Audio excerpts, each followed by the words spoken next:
in a normal life, your marriage is the core of everything. A happy marriage produces happy people and happy children. And I just don't think she spent a lot of time on that. I mean, she really dislikes her husband. Super obvious. I'm not just saying that to be catty. I think I'm trying to feel compassion for her, but her hostility toward the guy is like unbelievable. I know. I mean, because when you're thinking of victims of this awful world, you think of Michelle Obama and how terrible we've all been to her. This woman is a one-woman destitution derby. Every time we check in on her at her podcast, she is feeling sorry for her. Michelle Obama recently faced a wave of sharp criticism on live TV, with Tucker Carlson and Megyn Kelly leading the charge. This wasn't a mild discussion. It was a bold and fiery takedown. Her carefully crafted public image was challenged. Head-on. Often seen as the queen of uplifting quotes, Michelle found herself under intense scrutiny. Carlson and Kelly didn't hold back as they highlighted inconsistencies, PR moments, and overly polished narratives. If anyone thought Michelle was beyond critique, think again. She's now at the center of national jokes, despite the Secret Service detail. This is negative. About him, for how sure, long have we known each other? 2007. I can't even think of one negative comment you've ever made about Susie. I almost never say negative things about Doug. It's not. She is criticizing Barack Obama or this country. She never has a positive word to say about anything. Remember when Michelle Obama mentioned how tough it was being First Lady? She painted a picture of deep personal sacrifice. But while she had access to a personal chef, private travel, and a generous wardrobe budget, many Americans were simply trying to make a $12 grocery trip last through the week. For the average family, that contrast made her struggles seem a bit distant. And the latest example was when she went on this other guy's podcast, Jay Shetty. She goes and sits down with him, and he asks her, what are you afraid of? And she starts off by saying, well, my fears aren't for me. You know, I think about the streets. My fears aren't for me. Well, in this current climate for me, it's, what's happening to immigrants. I mean, I travel in a 4-car motorcade. After all, I'm Michelle Obama. It's not about dismissing her poise, elegance, or best-selling books. But hearing her speak about hardship, especially while relaxing on the sunny balcony of her luxurious Martha's Vineyard estate, can feel disconnected from everyday reality. If that's what struggle looks like, most Americans might be willing to give it a try. First response is it feels so antique. It feels so 2017. It's like literally nobody cares. Nobody cares at all. All of those talking points, people of color under attack. No, they're not. They're coming here by the millions because this is the safest country for everybody, no matter what your color is, or it was in any case. So like that's just so old-fashioned. I mean, it's really like you expect her to say, let me fax you my thoughts on this. Because it's just like she's so out. Tucker Carlson didn't even need a script. He just blinked. In disbelief when Michelle Obama pulled out her signature, relatable but not quite routine. Her classic line about how marriage is hard landed awkwardly, especially considering she's balancing an 8-figure Netflix deal between brunch dates and motivational speeches.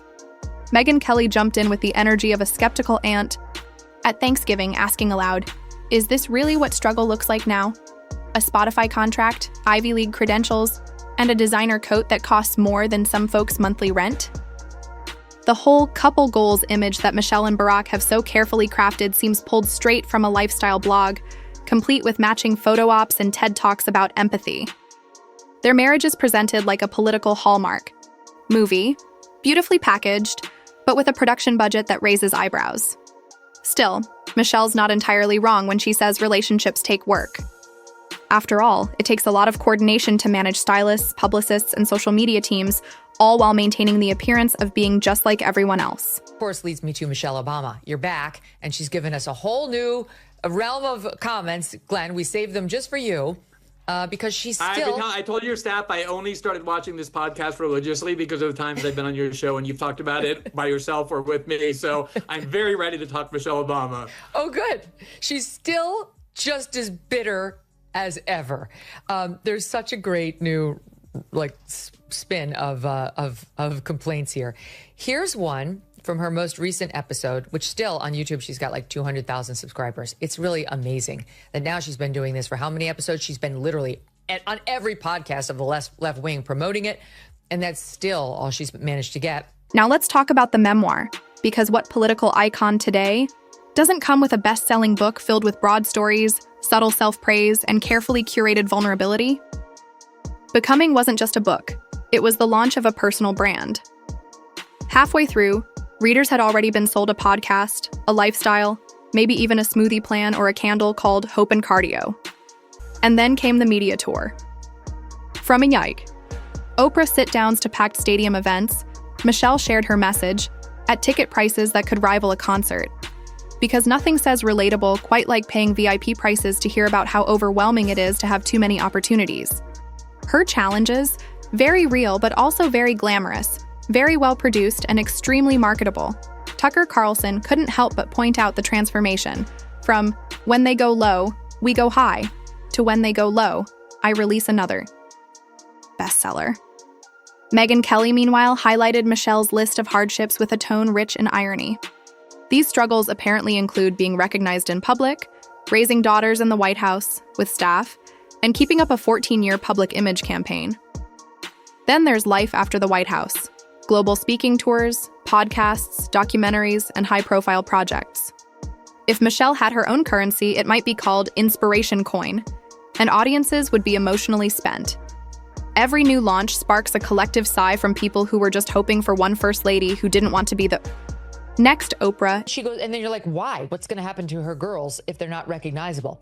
And she goes on a diatribe about the arrests that we're making of illegal immigrants, and that now we all have to live in fear, people of color, because it's a racist Republican Party that's running America now, that people of color, I guess, have to live in fear because we're all a bunch of racists who made her a billionaire and elected her husband president twice. But we're so racist, you see, we could just grab any random person of color in the street and send them off to El Salvador. It's not that people resent Michelle Obama's success. It's the constant attempt to frame it as a tough uphill climb that feels off. From the outside, her journey looks more like a smooth escalator ride, past private. Schools, Ivy League halls, bidding wars from publishers, and high-paying speaking events. That's not a struggle. It's more like a subscription to success, complete with bonus perks. Her supporters say she's empowering women and using her voice for good. And yes, she's promoted education, health, and fitness, which is absolutely commendable. But when she steps up to say that marriage is difficult, life is challenging, and even fame feels heavy, there's a disconnect. Most Americans are just trying to decide if they should risk eating sushi from a gas station. Michelle? She's choosing between filming her next documentary in Tuscany or Hawaii. Megyn Kelly nearly lost her composure when Michelle gave a speech about never feeling good enough. Good enough for what exactly? Getting into Ivy League schools? Living in the White House? Presenting at the Oscars? At a certain point, those kinds of statements feel less like humility and more like compliments with better lighting. Second thing is that, like, we always beat up on, rich white ladies because they're the most disruptive force in America, but that's unfair. It's not about color. There's something about the people with the most in our country that's really poisonous. They're the unhappiest, they're the most restless, they're the most self-involved. They're the least generous. They're the most annoying. And it's not just a gender thing. It's men too. But there's something about America at this moment where the unhappiest people are also the most privileged. And I think it does tell you something deep about accumulating money or worshiping money. It doesn't fill the empty space at all. It doesn't, Larry Fink is a miserable person in real life, despite having billions of dollars. And of course, personally, and I do too, a lot of deeply unhappy billionaires, way more unhappy than the guy fixing your air conditioner. Let's not forget the school lunch campaign. Michelle's mission to fight junk food became legendary. Dubbed the Kale Queen and Broccoli Whisperer, her healthy lunch push had noble goals. But in cafeterias across the country, middle or schoolers quietly turned into food critics, or rebels, after being handed dry carrot sticks and turkey wraps that looked like a science experiment. Somewhere, a cafeteria worker probably still wakes up in a cold sweat remembering quinoa mandates. Tucker Carlson joked that Michelle may have ruined pizza for an entire generation. And Megyn Kelly noted the irony, encouraging kids to eat healthy. While enjoying meals prepared by a private chef isn't exactly a shared experience. But the biggest twist of all? Michelle's repeated theme, authenticity. Nothing says authentic quite like a glam squad, a polished media team, and interviews shot with the kind of lighting that rivals a Marvel movie. She's authentic, all right? Carefully composed, brand aware, and always ready with the next perfectly timed message. Even her line, "I hate politics," is delivered like someone reluctantly accepting a trophy. "Oh, I didn't ask for this," she suggests, while collecting Emmy's book, deals, and honorary degrees like rare collector's items. So there is like, it's a theological principle that I think is worth saying out loud. Worshiping money, worshiping power, organizing your life so you get more of both does not give you peace or happiness. In fact, it seems to produce the opposite. People like Michelle Obama, who's drowning in Lake Me. I mean, Michelle Obama is literally going down for the third time into this pool of self-involvement, and you don't think she's going to come up again. Like, she's dying of affluence, privilege, and self-obsession, obviously. Everything she says. And then there was that moment when Michelle suggested she might never forgive certain voters, a legendary display of selective memory. To her, it seemed that anyone who didn't vote the way she preferred wasn't simply disagreeing. They were personally insulting her worldview. If you ever needed proof that modern politics now feels like a reality TV reunion special, well, there it is. Tucker Carlson and Megyn Kelly weren't being mean. They were genuinely puzzled. They couldn't wrap their heads around how someone so admired around the world, so massively successful, continues to present herself as the underdog. It's like hearing Beyoncé complain about touring because her private jet doesn't have Wi-Fi. Michelle's life isn't difficult. It's curated. Every move feels tested, focus grouped, polished, and rolled out like a brand campaign. And to be fair, it's wildly effective. But when she encourages everyday Americans to rise above, eat healthier, work harder, and love more, it skips over one big detail. Most people don't have the resources, support systems, or free time to make those goals look camera-ready. Now, with whispers of a possible political future, the irony deepens. It's like watching someone who says they dislike politics quietly become its most stylish nominee, the progressive prom queen no one wants to admit they're voting for. Megyn even joked that Michelle might eventually run for office just to check off the only item left on her to-do list that doesn't already have a Netflix special attached. You and I may be two of the only people with access to a camera or a microphone who are not exactly bedazzled by Michelle Obama. I don't care that she's not going to the inauguration. I don't care whether she is or isn't in the same house as her husband. I don't care what she says in advocacy of a candidate one way or the other. I've never got the Michelle Obama thing. Does anyone care that she's not going to be there when all eyes are on Trump and his wife? I kind of like it. I'm not going to lie. I'm a little beyond not caring. I'm like, good. Don't come. Stay away. You know, seriously, you're out there, endorsing that he's a misogynist, Hitler-esque type, because stay home. No one wants to see you. You're right. Yeah. You shouldn't come. I'm glad you skipped the Carter funeral so you wouldn't have to sit next to him. Maybe. We don't know why. I don't mind not seeing you. As for Tucker, he's probably already got a campaign nickname ready. Something involving leafy greens, elitism, and motivational bumper stickers. Michelle insists she doesn't want power, which is usually what people say moments before accepting it, with a smile and a disclaimer. The truth is, Michelle Obama isn't a villain. She's a product, a carefully crafted, highly effective symbol of empowerment, engineered to feel both inspiring and relatable. And it works because America loves a good story, especially when it comes with dramatic lighting, wardrobe, changes, and just the right amount of humble charm. But even the best brand can wear thin. When every moment feels rehearsed, every struggle is perfectly staged, and every setback turns into a product line, it stops being inspiring and starts to feel like a high-budget soap opera with designer fonts. So when Tucker Carlson and Megyn Kelly took aim, they weren't just critiquing Michelle. They were calling out the well-oiled machine behind her, the curated vulnerability, the strategic empathy, the polished image of an underdog who, by every measure, has already won.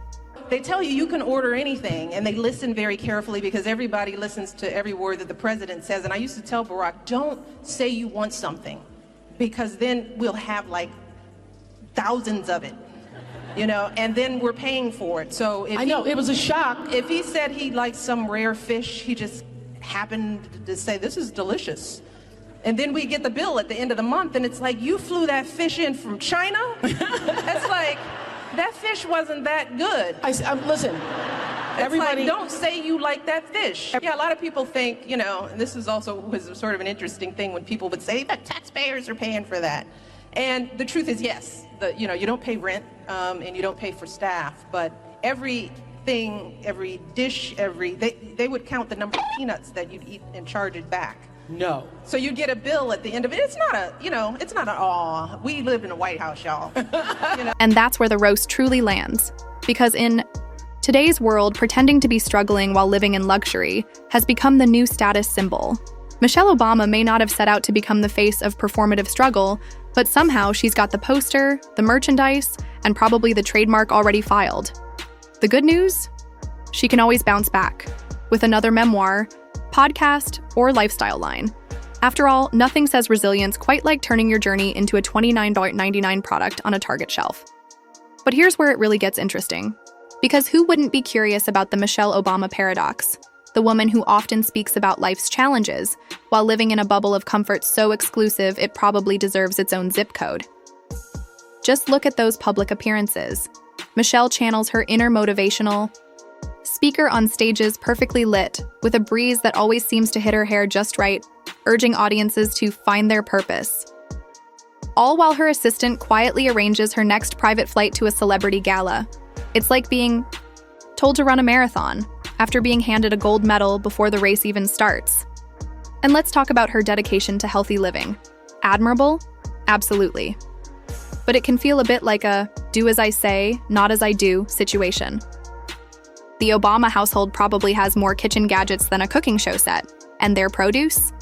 Likely hand-picked from an organic farm where no child has ever seen a pizza slice.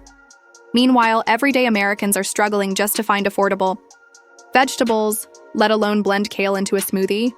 Still, we're all supposed to jump on the kale train because Michelle said it's good for us. The truth is, Michelle Obama embodies a series of contradictions: privilege and perseverance, celebrity and relatability, empowerment and exclusivity. That tension is exactly what makes her both compelling to critique and captivating to watch. Because at the end of the day, Michelle's story isn't really about traditional hardship. It's about managing a brand, building a legacy, and selling the idea of overcoming. And that's no easy feat, especially when your biggest challenges involve managing public perception and sealing your next major deal.